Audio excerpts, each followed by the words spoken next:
Press वार्ता में आप सभी लोगों का स्वागत है। पिछले 14 सालों से भारतीय जनता पार्टी ने एमसीडी को इस कदर लूटा है कि आज पूरी दिल्ली के अंदर एक हाहाकार मची हुई है। आज आप किसी एमसीडी के अस्पताल में चले जाएं तो आप देखेंगे कि डॉक्टर धरने पर बैठे हैं। जिन अस्पतालों के अंदर कभी ऑपरेशन होते थे, कभी मरीज ठीक होके जाते थे, कभी मरीजों का इलाज होता था, उन अस्पतालों में आज नर्स धरने पर बैठी हुई हैं। आज एमसीडी के आप स्कूलों में चले जाएं, जिन स्कूलों में कभी पढ़ाई होती थी, कभी टीचर पेरेंट्स मीटिंग होती थी, आज उन स्कूलों के अंदर टीचर धरने पर बैठे हुए हैं। आप किसी भी ऑफिस में चले जाएं तो कर्मचारी धरने पर बैठे हुए हैं। एमसीडी के किसी भी ऑफिस में चले जाएं और इसका एक ही मात्र कारण है कि भारतीय जनता पार्टी ने पिछले 14 साल से जिस हिसाब से एमसीडी को लूटा है, नोचा है, खटोचा है कि कुछ भी एमसीडी के पास बचा नहीं है। आज स्थिति यह है कि भारतीय जनता पार्टी के नेता पब्लिक को भी फेस नहीं कर पा रहे। कल आपने देखा होगा कि किस तरह से एक टीचर के सवालों का जवाब भारतीय जनता पार्टी के अध्यक्ष श्री आदेश गुप्ता जी नहीं दे पाए और उन्हें खुद भीड़ से भागना पड़ा, शर्मसार होकर भागना पड़ा। आज भारतीय जनता पार्टी के मेयर, भारतीय जनता पार्टी के पार्षद जहां भी जाते हैं उनकी हुटिंग होती है, उनसे लोग बदतमीजी करते हैं, लोग उनको कहते हैं कि आपने एमसीडी लूट लिया पूरी तरह से। खुद कुछ दिन पहले आदेश गुप्ता ने भी माना कि दिल्ली के अंदर एमसीडी के अंदर भारतीय जनता पार्टी के हालात बहुत ही खराब है और अगर ऐसी स्थिति रही तो सभी पार्षदों के टिकट काटने पड़ेंगे।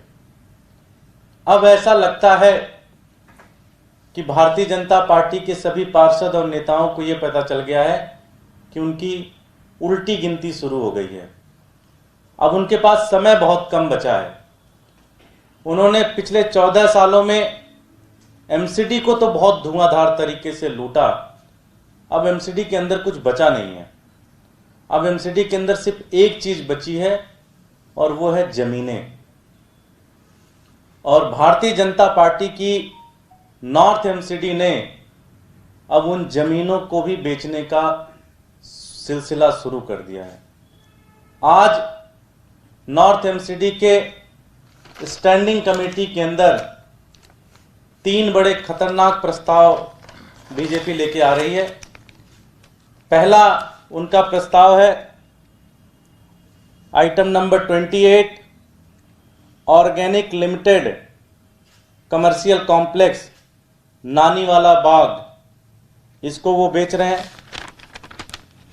इसके बगल में ही है कमर्शियल कॉम्प्लेक्स नानीवाला बाग आजादपुर मंडी के पास में, उसको बेच रहे हैं। और दिल्ली की ऐतिहासिक नॉवेल्टी सिनेमा की जो बिल्डिंग है और उसकी जो जमीन है उसको भी बेच रहे हैं।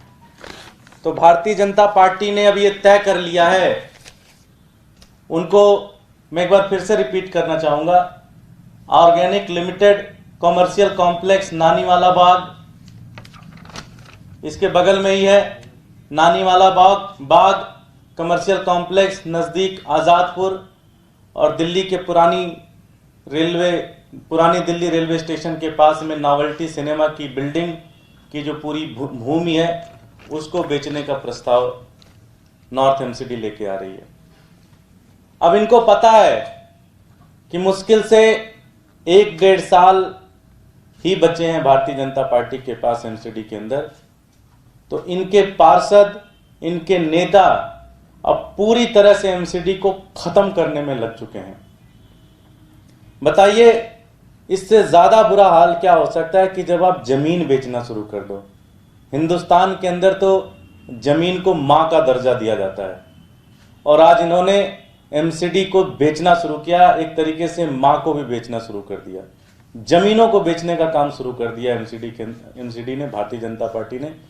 इससे ज्यादा बुरा हाल नहीं हो सकता, इससे ज्यादा बेकार काम नहीं हो सकता।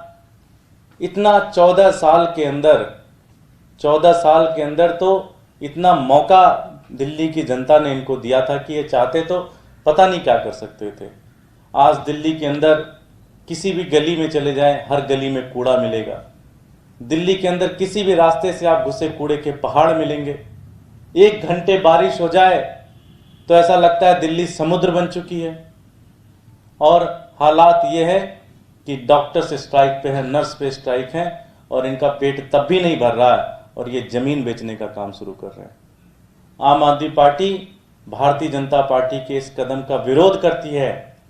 आज स्टैंडिंग कमेटी की मीटिंग में हमारे पार्षद इसका जमकर विरोध करेंगे और हमारी पूरी कोशिश होगी कि इस प्रस्ताव को कैंसिल किया जाए, इस प्रस्ताव को निरस्त किया जाए और इस प्रस्ताव को वापस लिया जाए। मैं भारतीय जनता पार्टी से मांग करता हूं कि अगर जरा सा भी शर्म बची है तो जमीन तो मत बेचो यार, जमीन कौन बेचता है। बहुत बहुत धन्यवाद। हमारे साथ साउथ के एलओपी हैं, वो भी अपनी बात रखेंगे। साथियों, जैसे कि हम सब जानते हैं, निगम का नैतिक कृत्य जो होता है वो है सफाई, और उसमें निगम फेल हो चुका है। जो भाजपा के मेयर, पार्षद, जो भी इन्होंने नई उड़ान जो लेके आए थे, वो सब फेल हो चुकी है। और उस बौखलाहट में उसका कोई जवाब नहीं बनता इन लोगों से कि जब दिल्ली इतनी गंदी दिखती है, जो छुपाई नहीं छुप रही है इनसे, तो जब उसका कोई सवाल नहीं बनता है तो लोग इनका विरोध भी कर रहे हैं। और उसको ही देखते हुए भाजपा के नेता कोई तरीका, कोई फॉर्मूला, कोई रास्ता नहीं छोड़ना चाहते जिससे बेच के पैसा ना कमाया जाए। हर तरीके से निगम को लूटना चाहते हैं।